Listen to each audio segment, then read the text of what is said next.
Hi friends, E maths tutorial या YouTube चॅनलवर आपले सर्वांचे स्वागत. फ्रेंड्स, आज आपण या व्हिडिओमध्ये सेतू अभ्यासक्रम इयत्ता 8वी विषय गणित दिवस 22वा अभ्यासणार आहोत. आपण जर या चॅनलवर नवीन असाल किंवा चॅनल सबस्क्राईब केलं नसेल तर चॅनल सबस्क्राईब करा, लाईक करा, तसेच शेअर करा.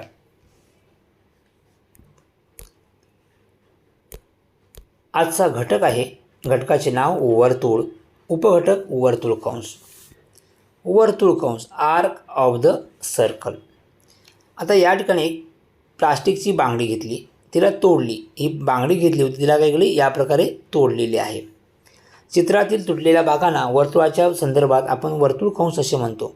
या तुटलेल्या भागांना काय म्हणतो, वर्तुळ कंस. हा एक लघु कंस आला, छोटा आहे, आणि हा जो मोठा जो तुटलेला भाग आहे त्याला आपण म्हणतो विशाल कंस. ओके, म्हणजे PXQ आणि PYZ हे दोन वर्तुळ कंस तयार झालेले आहेत.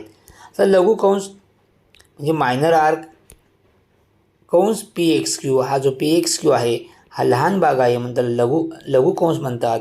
आणि PYQ म्हणा, या ठिकाणी PYZ नाही, PYQ, हा PYQ म्हणजे हा भाग. ओके, हा मोठा भाग आहे म्हणून त्याला आपण विशाल कंस असे म्हणतो. म्हणजे जर बांगडी आपण मध्यभागातून तोडली, ही आता मध्यभागातून तोडली होती का, तर नाही. जर बांगडी मध्यभागातून तोडली तर बांगडीचे दोन समान भाग होते. तर या प्रकारे मध्यभागात तोडली तर बांगडीचे दोन समान भाग होतात, म्हणजेच ते वर्तुळाच्या अर्धे असतात, म्हणून त्यांना काय म्हणतो आपण, अर्धवर्तुळ कंस म्हणतो. या प्रकारे जर दोन्ही समान कंस झाले तर त्याला आपण काय म्हणतो, अर्धवर्तुळ कंस असे म्हणतो. म्हणजे आपल्याला काय समजले, तर वर्तुळाचे दोन भाग केले असता लहान भागांना आपण लघु कंस म्हणतो, मोठ्या भागांना विशाल कंस म्हणतो, आणि दोन्ही भाग समान असतील तर समान भागांना काय म्हणतो आपण, अर्धवर्तुळ कंस असे म्हणतो. तर या ठिकाणी केंद्रीय कोन आणि कंसाचे माप. या ठिकाणी बघा आकृतीमध्ये AOB हा केंद्रीय कोन आहे आणि O हा त्याचा काय शिरोबिंदू आहे, म्हणून कोण AOBला आपण केंद्रीय कोन असे म्हणतो.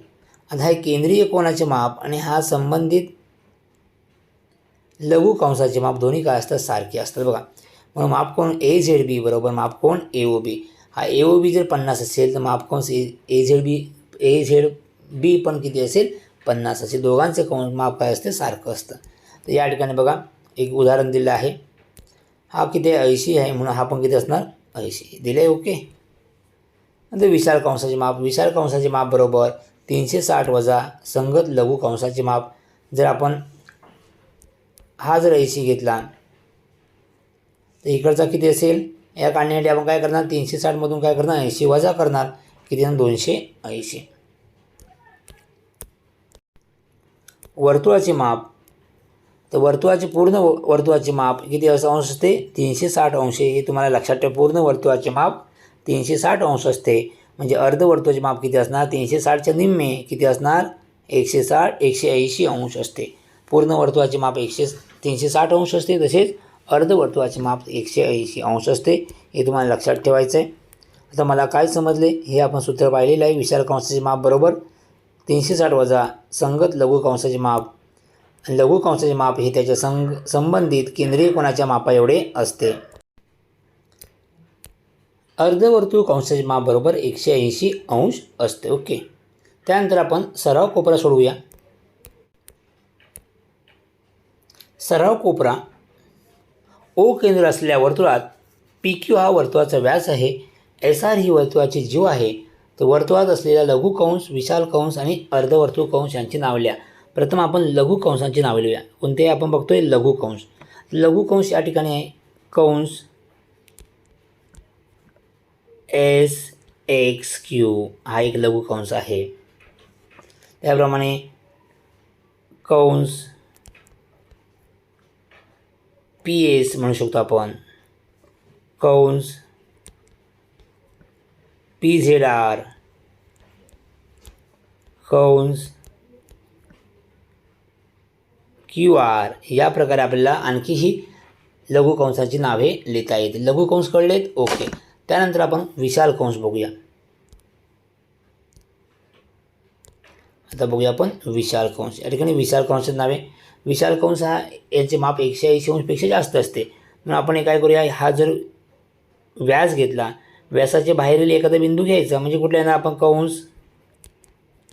कंस घेतला पी क्यू आर, हा एक कंस घेतला. तुम्ही पी एस आर घेतला तरी हरकत नाही. हा कंस घेतला, हा काही विशाल कंस आहे. ओके. त्यानंतर आपण असं घेऊ शकतो कंस पी क्यू एस, म्हणजे या बाजूने कंस घेऊ शकतो आपण. पी क्यू एस म्हणजे हा कंस. ओके. सो या प्रकारे आपल्याला विशाल कंसाची नावे लिहिता येतील. त्यानंतर आपण लिहूया अर्धवर्तुळ कंसाची नावे.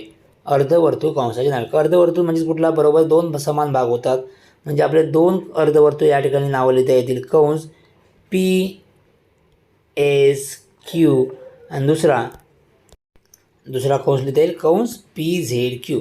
सो या प्रकारे आपल्याला आपण लघु कंस, विशाल कंस आणि अर्धवर्तुळ कंसाची नावे पाहिलेली आहेत. त्यानंतर आपण दुसरा प्रश्न बघूया, दुसरे उदाहरण सोडवूया.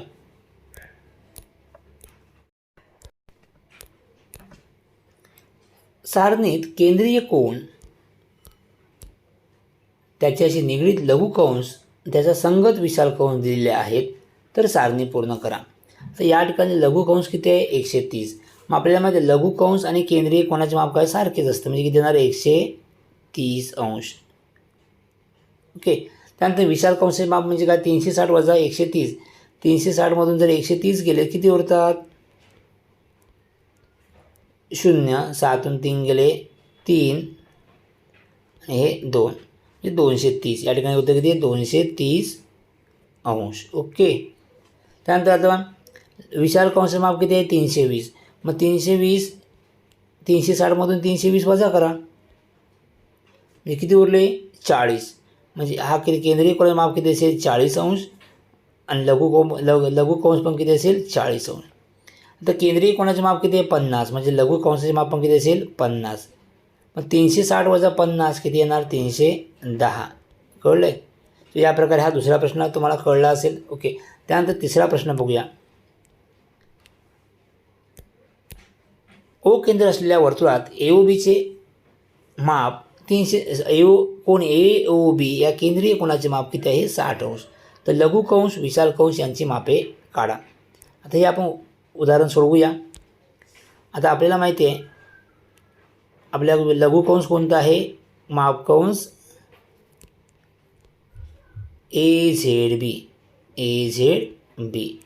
AZBचं माप किती असेल, कोन AOB एवढेच असे, दोन्ही काय असणार समान असणार. आता AOB किती आहे 60 अंश, म्हणून AZB पण किती आला 60 अंश. कळलं आहे. AZB किती आला 60. दुसरा विशाल कंस, इथे विशाल कंस कोणता आहे, कंस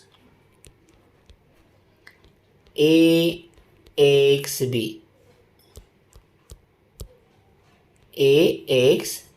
हा विशाल कंस आहे.